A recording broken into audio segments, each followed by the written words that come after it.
Hey guys, I'm going to show you how to turn off birthday notifications on Snapchat. If you don't want to receive alerts when it's someone's birthday or you'd rather keep your notifications less cluttered, this tutorial will walk you through the process. So start by opening the Snapchat app on your iPhone or Android device. Then make sure you're signed in to the account where you want to change the notification settings. Next, tap your Bitmoji or profile icon in the top left corner of the screen to open your profile.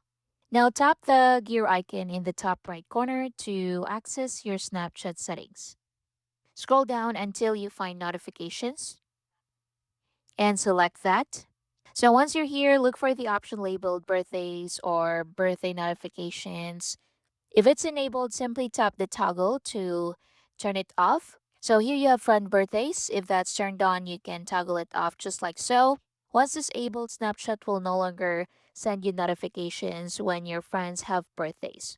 And that's all there is to it. So turning off birthday notifications is a quick way to reduce unnecessary alerts while still enjoying Snapchat's other features. If you found this video helpful, don't forget to leave a like and subscribe for more easy Snapchat tips and tutorials. Thanks for watching. I'll see you in the next one.